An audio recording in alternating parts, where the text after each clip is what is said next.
a navigator. I am a navigator. I am a navigator. I am a navigator. I am a navigator. I am a navigator.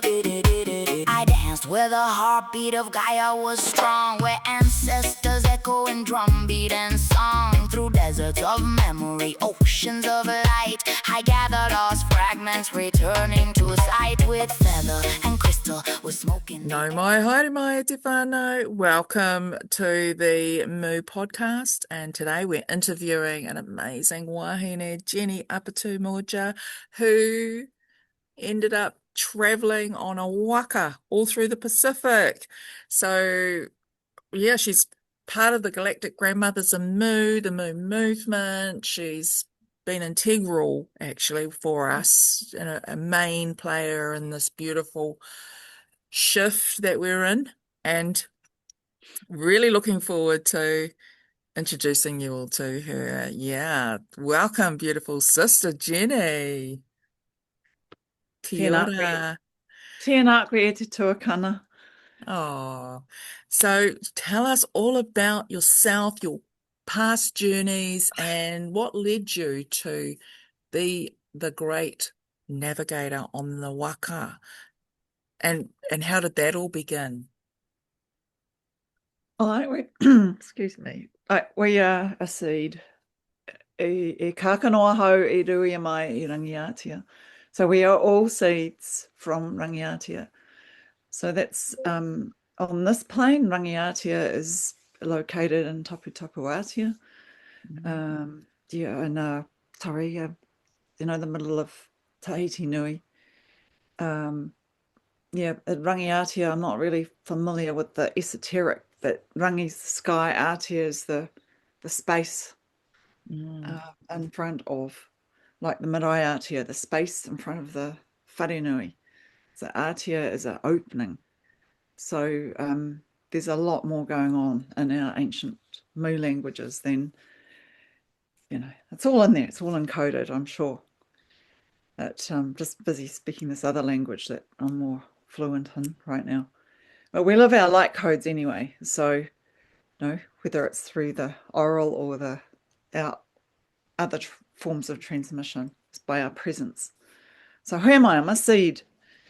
Everyone's a seed. Everything is seeded from somewhere, from the great galactic center, and creator is a divine in the purpose that we all, whatever our uniqueness is, we have this time and the opportunity to express that, to assist the whole. So that's where the service comes in. So the portal that I arrived in this dimension through was the Lion's Gate, 8/8 in 1958. So yeah, a few eights there. There's a solar eclipse on that particular timeline this year. I think it's close, the 12th, I thought. Yeah. Growing up, I had no idea that there might be anything special. And right now, I still see it as a presence. I know it's special for people make a big thing out of the Lion's Gate, but I'm just here, present. It's how I basically see my life. Just is I'm here and I'm present. And the older I get, the more conscious I am of actually I'm here and I'm present. It's not, not to make any judgment around it. So, yeah. So my parents, I'd like to go back to my various lineages because, because at some point I realized that only one of my grandparents had English as a mother tongue. So that was my mother's mother, and she was the first daughter born of immigrant parents, and from the top of England. So the maternal line there's Mackenzie Gray, and so she was a Rosicrucian, that great grandmother. Oh, wow. And the Rose Cross. So, a lot of encoded stuff that had to go underground, not openly expressed. But and then their only daughter, her husband was the chauffeur. They they eloped to New Zealand, and they were the first Europeans to live in Twyford, just out of Hastings. And then so they had, of their 4 children, the only female was my grandmother, who fell in love with a Maori Wow. and papa. So his first language, of course, was Maori too. Maori. Well, you're full blood Maori. It's likely to be Maori. And so they had 7 children. My mother's the second. And the beauty of them marrying grandma and papa, mum's older brother, went to Lincoln and Massey with my dad. And so my mum met through her older brother and met her to-be husband. So that mum's older brother was asked to leave school to put food on the table. Family of 7. But the principal said, "Oh no, he's showing promise." And so it's my mother that left school the day she turned 15. But had she not had that family circumstances been any different, then mum wouldn't have met dad. What I'm saying? Yes. Yeah. So dad's mother is McLeod Mackenzie. So like full Scots, New Zealand born. And then dad's father came to New Zealand as the shipwright carpenter on Shackleton's support vessel, straight for the Antarctic. Oh, So, what? I know. And so that brings in our Guernsey line. So surname is actually Major. Yeah. And that comes from Guernsey, but granddad was born in Ireland because his father left Guernsey to work for the Coast Guard in Ireland. And at some point met his wife, who was English, Holdforth. So dad's second name's Holdforth.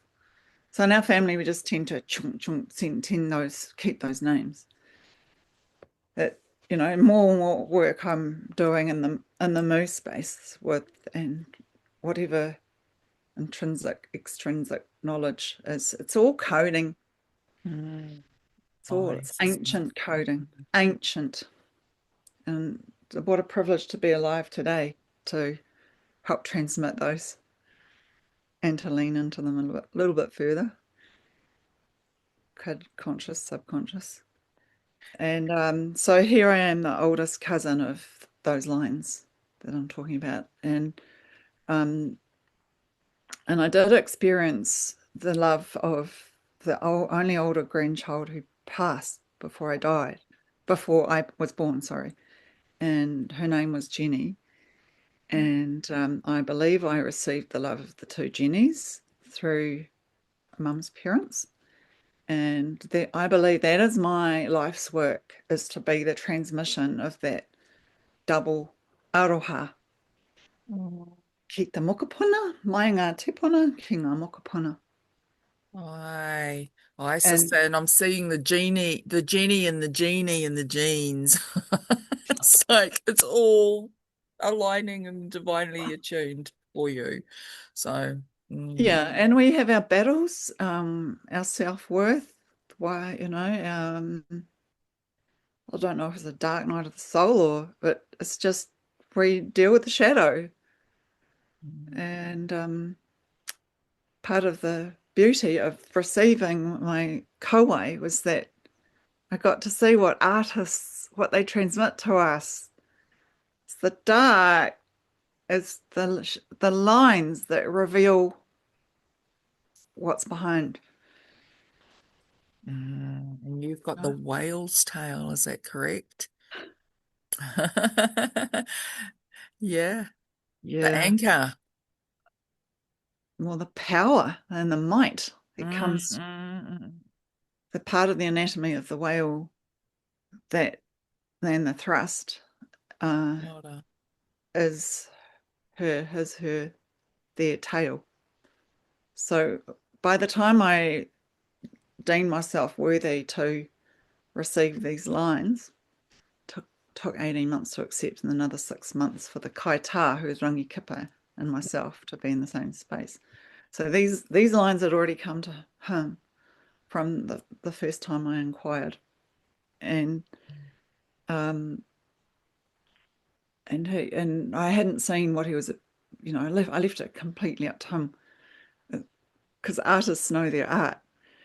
And when I saw that he held up the mirror and he said, "This is the first hiku tohora whale's tail that's ever come to him in his mahi," which was 20 years. Yeah, so 20 years into its craft, I was the first to wear a hiku tohora. And I always thought myself, why me? Right? I wasn't about the whales because there's plenty of people that do, charismatic megafauna. There's plenty of people out there for the whales, and there you are surrounded by them yourself. Well, Mighty order vicariously through you. to be potentially. Um, there is no separation. Yeah, that's true. Yeah. So, because I was always about the plankton. Mm. So if the minutiae is there in abundance, of course you're going to get whatever comes from the tiniest fragment of what becomes life and transmutes Mm. Kia throughout, ora. uninterrupted. Mm. Yes, but it is actually your background, isn't it? Like that whole marine kind of frequency. So you're also embodying that, living that. And so tell us a little bit about that journey that you Oh, experienced. well, it was growing up. My sisters and I were competitive swimmers, and like we heard this thing about granddad rescuing 5 women at whatever the beach was in Christchurch from dad through dads, and growing up, granddad was a self-taught painter, and Mm. he transmitted those codes into oils and watercolors, mainly oils, of scenes of the Antarctic because they were iced in for a winter. So we had surrounded by his paintings growing up. And when you're little, they're in the hallway and you're looking way up there, or some part of the whare, the house. Mm. And as you're getting older and older and older, you're like, they're coming closer to your gaze. And then you're getting older still, and you sort of. So granddad had died when I was 2. They lived in the South Island, so I don't remember much physically of granddad. His transmission of what he experienced on the ice was, and then dad's being an island nation, Guernsey, and Coast Guard, Ireland, becoming a shipwright, leaving England the day that World War One was announced. Mm.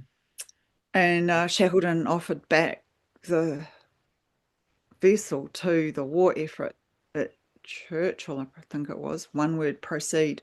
So the exploration of the empire um, carried on. No? So, Oh. yeah, so we've got that is its way, being a mixed blood hybrid like I am, all the bits complement each other so well. Mm. Yeah. Aotearoa, New Zealand, Mm. 2 plus islands from in it, Mairano, Hawaiki nui, Hawaiki ro, Hawaiki paumamau. So, to me, the endeavour, the vessel that Granddad on was Aurora. Wow. The Yeah, name. Heck yeah, yeah. yeah. So he's the one that kept that vessel watertight, did not succumb to the ice. Mm. So even though they say that there wasn't a life lost in Shackleton, that expedition, trans-Antarctic expedition, Imperial expedition, can you believe it? Oh, Yeah. So, wow, but there was probably top secrets happening there too, because, it was believed that the Germans ended up going down to Antarctica and setting up a base down there. well, yeah, the more And, that's revealed, the more like, well, that's interesting, mm, And what intrigued me around what you're saying too was the discovery of the Endurance, which is the main vessel so Granddad's vessel was laying depots, not realizing that the main vessel had been succumbed to the ice. So they lost the Endurance. And yes, this is a great big thing to Georgia Island and what have you. At Granddad's vessel, the Aurora, they were unaware that that had happened. So, yeah, that the Endurance was actually discovered to the day 100 years after its sinking. So oh, that gets wow. you one thinking, doesn't it? Uh, Yeah. yeah, yeah. So I didn't realize that Granddad actually hadn't left Aotearoa to go to the ice. They'd left Hobart, Antarctic, here. Mm. Yeah. So does, get you curiouser and curiouser, I must say. So anyway, so growing up with that sort of background and raised in Dannevirke, and mum's parents, Mangatere, which was between Hastings and Te Kauai, Muri Rangawhenua, so the Cape Kidnappers, uh, which is so grandparents, mum grew up there, and so we would always come up and down holidays and head to the sea, and we were either well, usually we'd gather cuckoo mussels and at Te Awanga Reef, and that is really, and that's where I was taken as a 2-year-old. No, 18 months or something. I was a baby. Mum and Dad were living in Hamilton, and I had a ringworm on my cheek, and it wouldn't. Mum tried everything as a nurse, it wouldn't go away. So I went and lived with Grandma and Papa as this toddler, and they took me, mainly Grandma, to the sea daily, and might have been twice daily to rinse my ringworm. So I bonded with that place really strongly, and I think it's really informed me more than anything due to the healing that occurred. Mm. And yeah, and then we had a section as a whānau where we used to go gather the cuckoo and the mussels and go back to just along the stream, just up from the mouth to where, and during the duck shooting season, a dinghy wasn't there. It was up at a Lake Runanga, just down the road where I am now. So we're definitely these Q-to-Kitai people. I know I'm bouncing around a bit. This is our Aorangi Maunga Tapu. So it's a sacred mountain on the banks of the Rangitike. So that's where a lot of our tipuna, our bones are placed traditionally. Wow. Yeah. So why my main work these days is in freshwater. And why? Because at some point I did train through to a master's, postgraduate, etc., in aquaculture too, through Tasmania. Did my master, so I did all that sciencey stuff, birthed proud to birth my only child in that duration. The greatest work I think a woman can experience is the entire journey, the carrying, the nurturing, and doing your best around evolving this being, trying to improve him. Yeah. So anyway, I guess the analogy of birthing, then having experienced it, it can be carried on into anything. And yeah. So, tie it back to the mothership, raising the Moo mothership, given our family's experience with voyaging, with boat construction and the maintenance and the protection of everything and everyone carried within the body of the ship.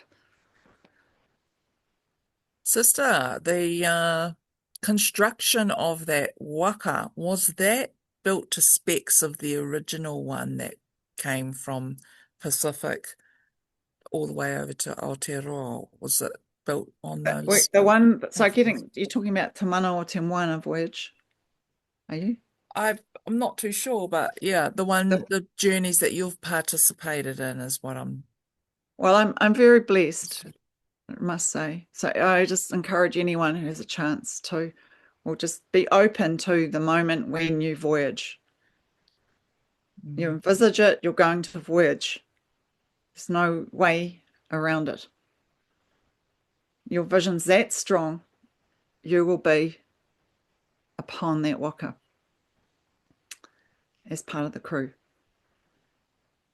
So that design is actually a Tahitian one.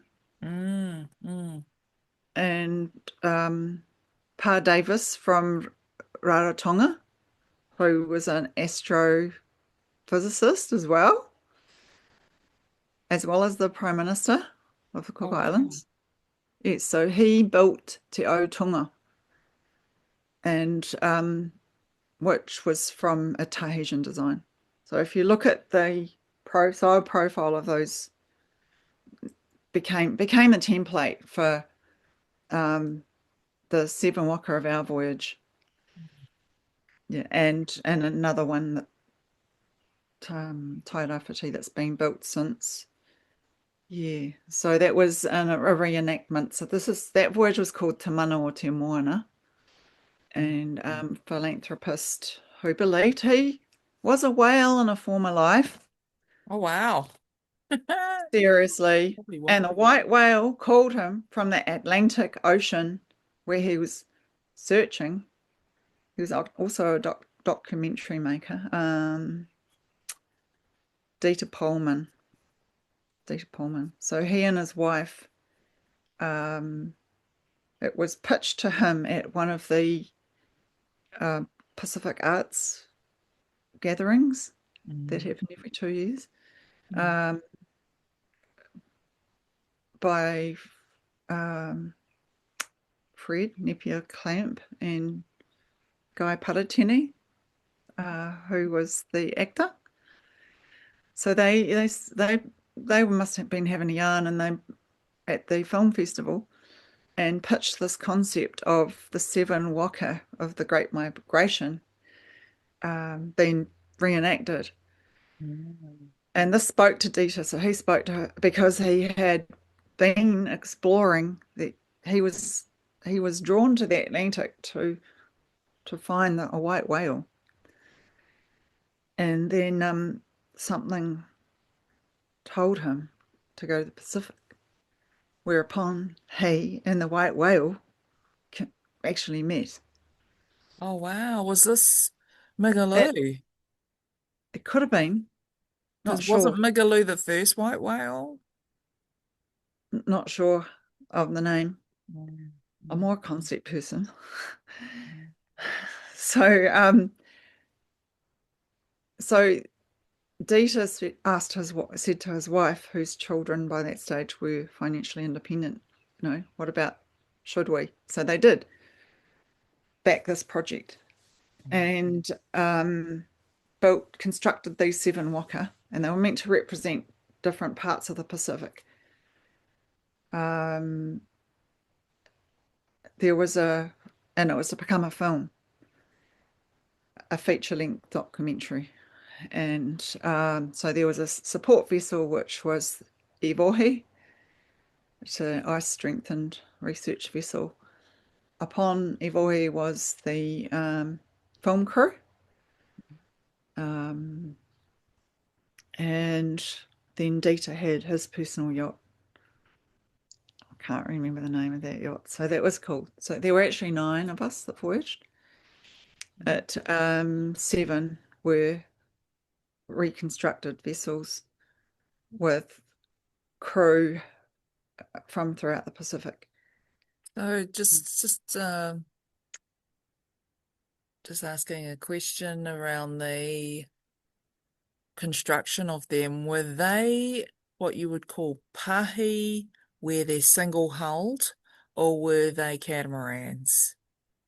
Yes, Double hulled. yeah. Thank you. Waka, which means you start out with 2 separate hulls, and when you put them together through the kiato, the boards that the papa then sits on, then that you start out with 2 hulls, and then you have 2 waka, and you end up with 1 waka haurua. Okay. Yeah, and yes, catamarans. There's been so Dieter's whole thing was about go lightly on this planet. There's so much to say. Aotearoa is now fortunate that 3 of those waka reside here. And the idea to show the world the state of the Pacific through our feature-length documentary was to go gently on the planet and the state of the Pacific. So Wananui Kiwa, there were 4 kaupapa that we sailed for. It was ocean marine mammals, obviously, the first whales and dolphins, and others like seals. All these Syrian beings, right? All the ones that come from Sirius. Now that we're more and more conscious, of those knowings, Yeah. that they meet. Yeah, between the earth plane and celestial terrestrial. And more and more's coming to light all the time. So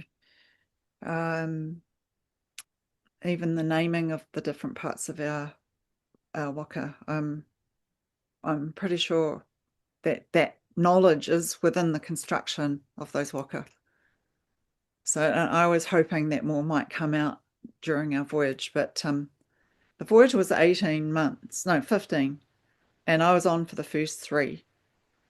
So there were some waka we had devoted crew the entire time. For ours, Te Matua Maui, because it was Kahungunu connected. It was purchased, she was purchased through our iwi incorporated, the asset holding company, the fishery settlement assets. Yeah. So Aotearoa was the only country had to purchase our waka. The others were gifted. Oh. Okay. Well, it was interesting, and it's all a learning.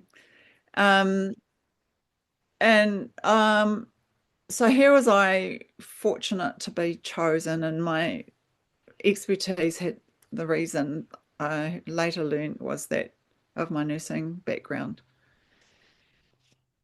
So when you're traveling offshore, you need a medic. Yeah. So we were about to leave, and they say, "Thank you, Jenny," in front of everyone for agreeing to be the fleet nurse. And I didn't realize that. I think we left about 3 days after that. So I might have brushed up my skills a bit. So otherwise, but I had helped to restock all the various kits. Yeah, and there was a fleet doctor, fortunately, and he also. So he found out the same time that I did that he was the fleet doctor. It's a bit of a hoot. Mum had donated homeopathic kit for the fleet and also to me personally, which was pretty cool. Did you So, have any incidences on the journey itself where you had to treat an individual? well, it's an interesting thing because they were mainly minor, like, had wet feet, so fungal type things. But our waka didn't leak, but others, different story at times. Mm. Yeah, so they were minor, and I asked mainly skin things. First of all, I asked someone if they had used homeopathy before, and they hadn't. But it was pretty easy because we're working with nature, and somebody, actually my cabin mate, had an issue, and I didn't pick up on what she was saying. Later on, I realised she'd probably had a chat on the radio with the fleet doctor because the kit um, had. I'm lucky I found it because it was she put it back in a different sort of angle than I'd left it in our cabin, and it had hit the cock, the thing that opens out to the ocean. It could have been a bit tricky there, but never mind. So so we had antibiotics. We had an EpiPen if you needed it. But our very first stop, which was a month after we left, there was someone with an extreme toothache. And it turned out a lot of people had dental issues. And when I got off late and came home 3 months later, then, and Dita had paid for all our flights in and out, provisioned us. It's really amazing. All the big containers of Eco Store shampoo. So all about the tile, right? Pro So environment. where was the journey itself? Where, what locations did you journey to? And was there anything specific that you went there to do? Was there a gifting of pounamu or, how did that all go? Was there ceremony? There was so much ceremony. We didn't do anything without ceremony. Yeah. And the beauty of being called from as far away as Aotearoa is this corner of the Pacific Triangle. Mm. So we have Hawaii at the top, Rapa Nui to the east, and Aotearoa to the west. That Pacific Triangle So did is you? well known. Yeah. So you went to all those three locations and We, Tahiti. yeah, so Whakarava was our first stop, which is in the Tuamotus group. It's now which has its own language and it's vast. The Tuamotu group of islands is vast, but basically umbrellas under French Polynesia these days. Mm. So we didn't actually go to Rapa Nui because the following year, the Hikinokomai Busby and Jack Thatcher were sending their two waka, Te Aorere and Ngāhiraka Mai Tawhiti, over to Rapa Nui. So that was left for them to that specific voyage for the Wakatapu voyage, paying respect to Matua Hek. What year was that? Do you know? Was that in the 80s? No, that was 20, the Wakatapu voyage. So Te Mana o Te Moana voyage was 2011, 2012, Okay. Yeah. 15 months. And then this is amazing. The day after, I think it was, our waka returned back from Te Mana o Te Moana is the day or two later that the Wakatapu left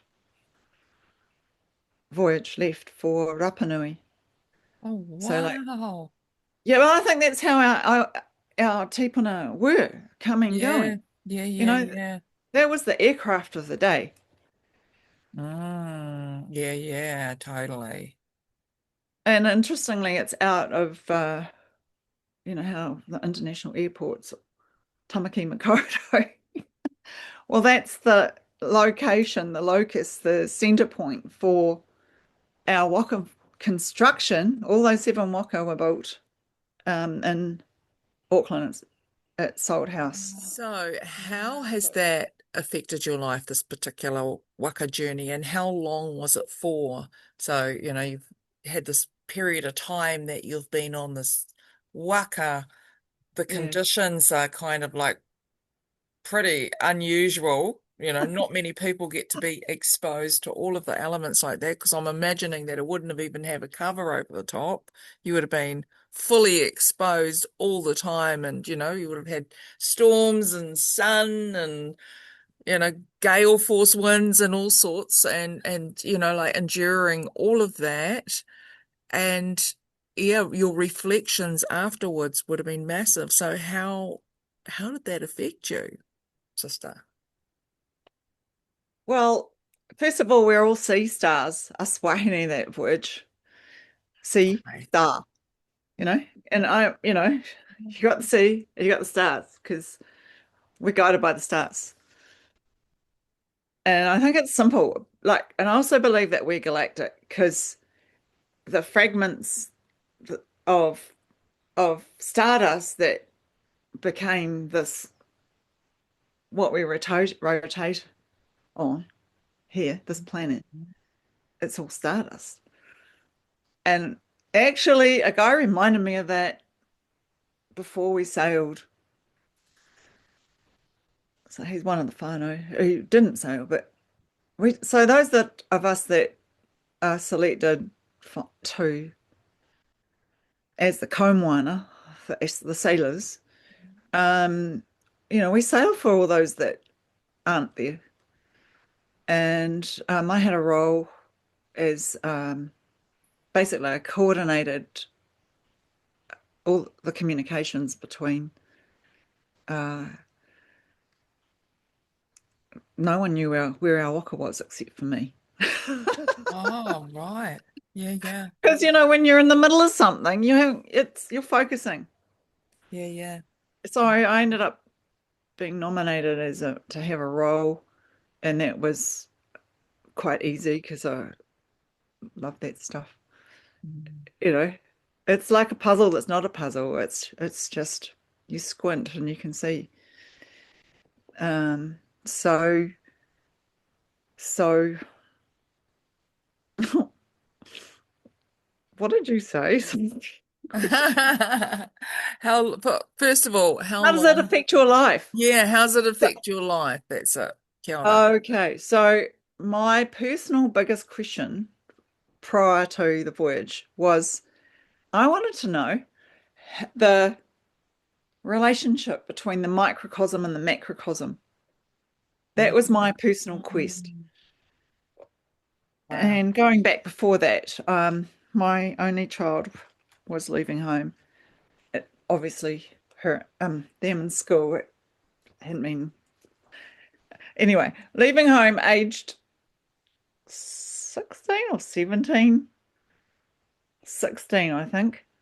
Yeah, and so I said to the universe, bring me something inspirational. And then came this email from our iwi Incorporated looking to train people. So I saw that as the answer to my question, empty nest syndrome. So really interesting. And I had had uterine cancer the 4 years before that. So I took the dynamic of appreciating that in my mind, I self-manifested Okay. as an ex-nurse. I could see however someone was, the correlation is there, put it that way, of whatever they present with.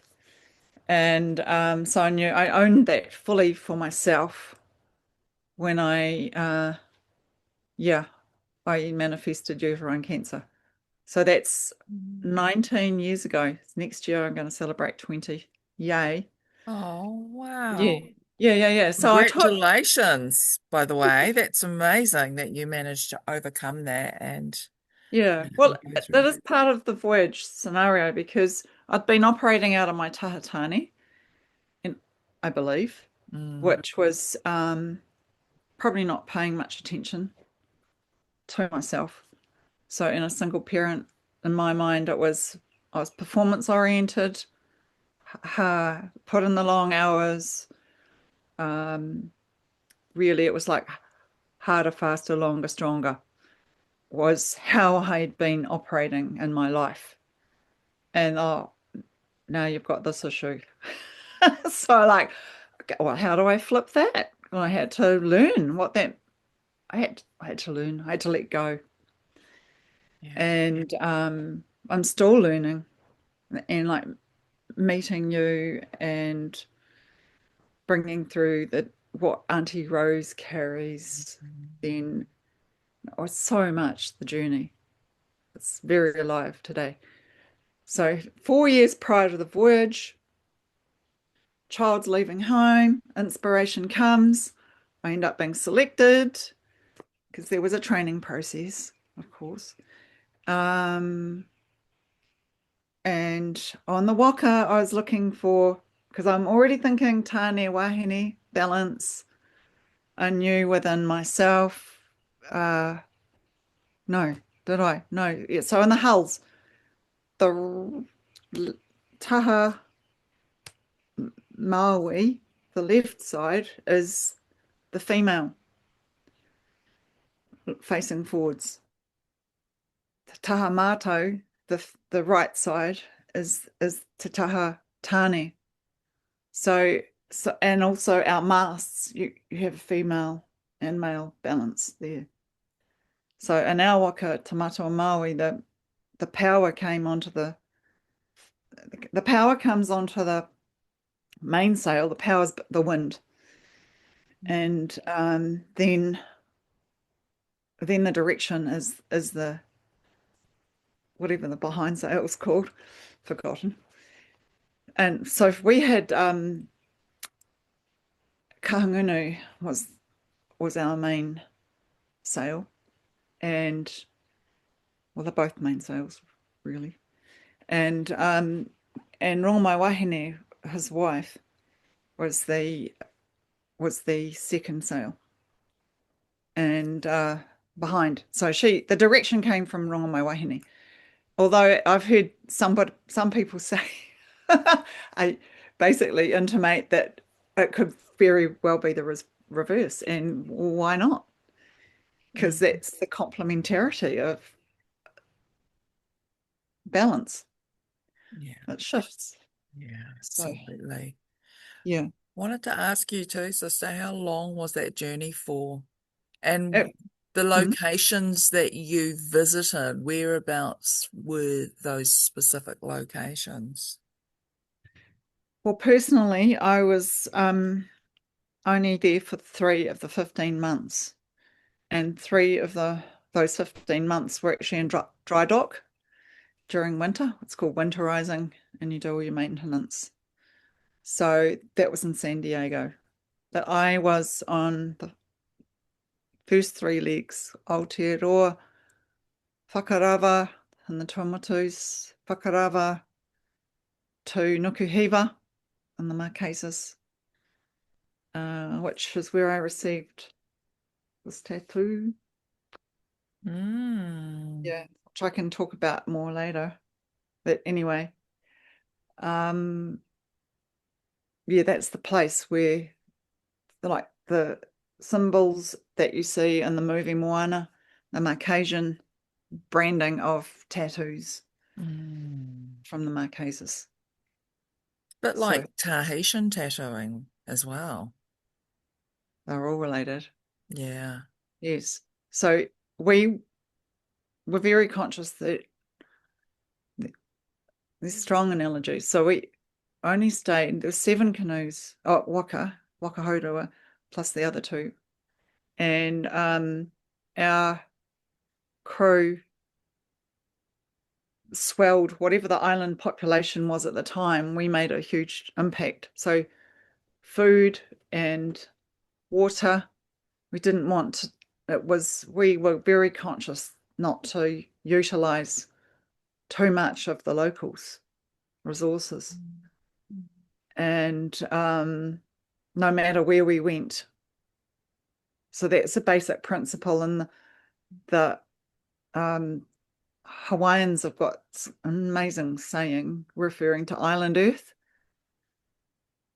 which makes sense, that earth is an island within the cosmos. And they've also got the saying that he wa'a he moku he wa'a, which is an island is a waka and a waka is an island. So we live within whatever the resources are, the source materials of our location, and it's beautiful. I love those analogies. Yeah. So, and they resonate throughout your life always.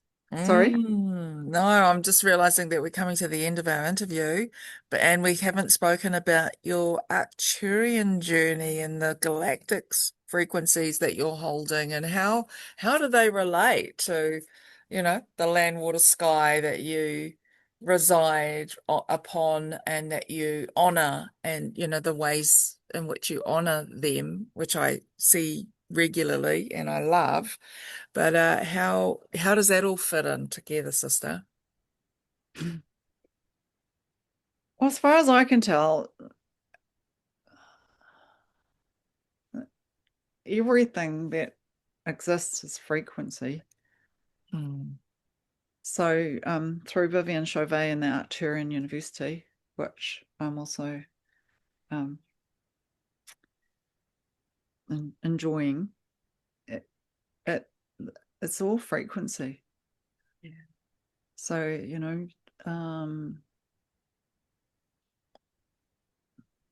and you meet it in the stillness, and it meets you, whatever your essence is.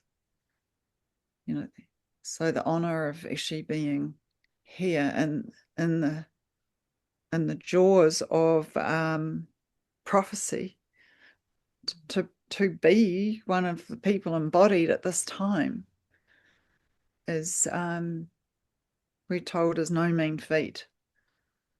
So to accept the privilege and the honor of being one who is embodied, to achieve as much, or just to maintain that presence and that stillness, and especially when you're around other people and they're a little bit out of sorts, and they can just, in my experience, is very non-verbal. Your presence matters. And I'm sure there's some transmissions that go from what I'm learning through the Moo movement and your heading of that. Thank you for honouring the gifts that you have, and all those that are gathering too, so we can be more of ourselves and therefore assist others in their own frequency and embodiment. So yeah, such an honour. Yeah, that is the beauty way, isn't not? It's the feminine way now. It has to be through. There's been the missing piece for a long time for us. We've been all so trained to work in one way, which is very masculine. The masculine mind, the masculine do, the constant pressure to do, but now to be embodied, and just you sharing that kōrero, actually really, I can feel it, it has got a feeling to it. And to hold frequency and to recognize frequency, to be a frequency bearer and a frequency embodier are what the greatest gift is right now is what I'm witnessing. I So, agree.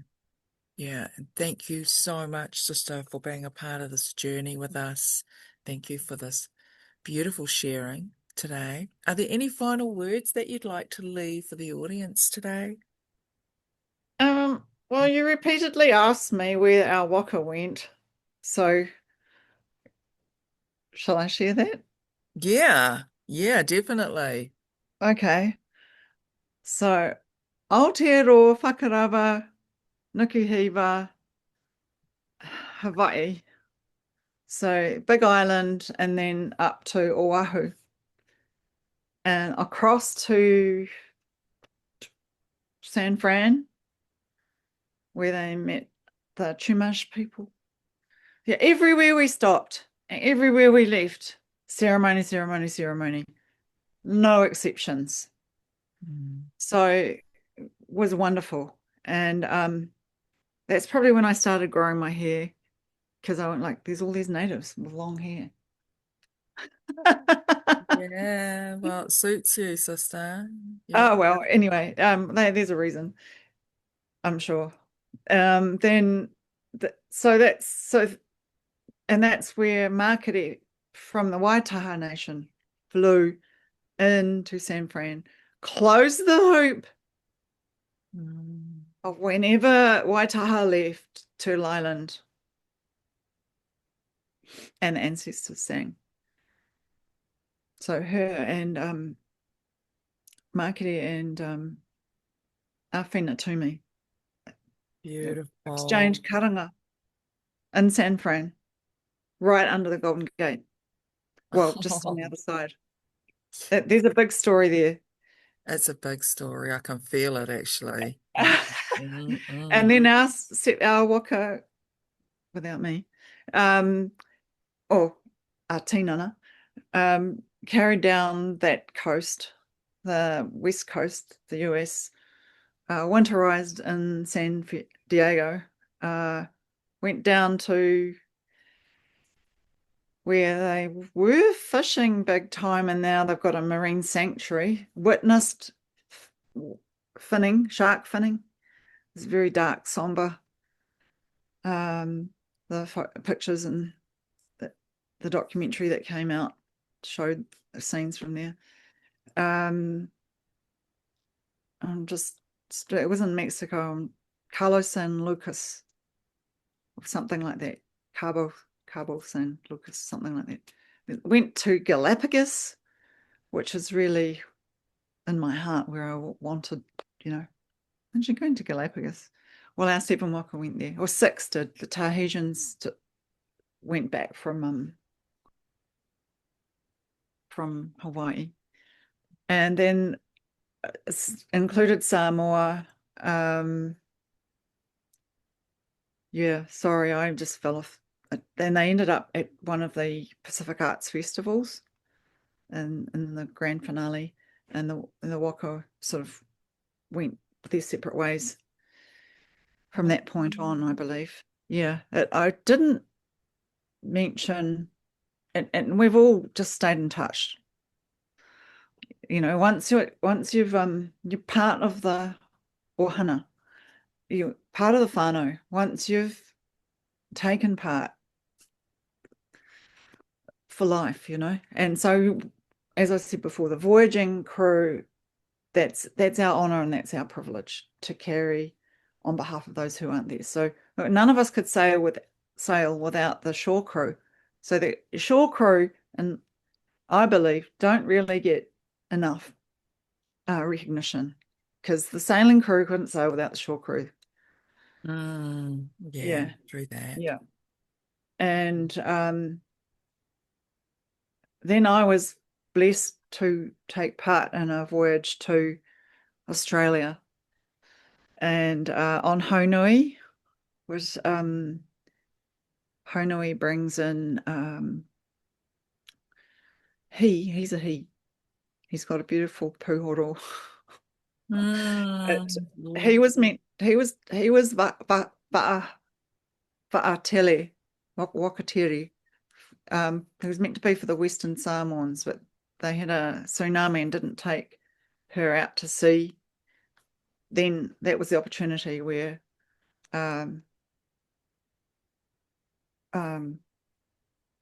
Hoturoa Kerr managed to acquire.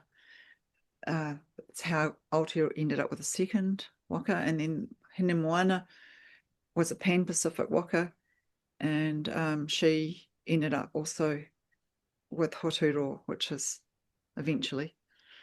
But it's all a journey. So, segments, different crew, same waka, same kaupapa. So we voyage. I found that actual on the voyage was fine. Then you get back to land and you're exposed to land behavior. Really care. That's just different, put it that way. But I need to mention us voyaging to Australia because the first time that had happened in hundreds of years, we did a double crossing, and that was of the Tasman Sea. So that was epic. We went by way of Norfolk Island, and coming back on sunrise to Cape Reinga. Wow, that was amazing. Yeah. So I encourage anyone to envisage yourselves there. It's only a matter of Yeah, time. definitely. It's only a matter of time it'll happen, right? So yeah, everyone needs a waka journey and once in a lifetime. and it does transmit and transmute throughout your life, because in a lot of ways you end up humbled, and there's a responsibility too. So it's how do you examine what your responsibility is, and what your view and your vision and what Creator has in store for you, when your version of whatever that was is obviously shifts. And waka will bring that to you. And we don't voyage without paying heed to all the signs that we're showing. Wow, the weather's just come in majorly sideways. It's from the west. Isn't that amazing? I think that's a sign for us. The weather's shifted. Hey, so thank you so much, sister, for your beautiful experience, for the sharing. It's absolutely phenomenal, and just so honored to know you. And thank you for all the work that you've done to put Aotearoa on the map, and also for the great oceanic journeying that is there to, to support wahine rising. And yeah, you're an inspiration to us all. Thank you so much. Taku mai waimarie, my honor, my privilege. Oh, Sister. Matua. I am a navigator. I am a navigator. I am a navigator. I am a navigator. I am a navigator. I danced where the heartbeat of Gaia was strong, where ancestors echo in drumbeat and song, through deserts of memory, oceans of light. I gathered lost fragments, returning to sight with feather and crystal, with smoke in the air.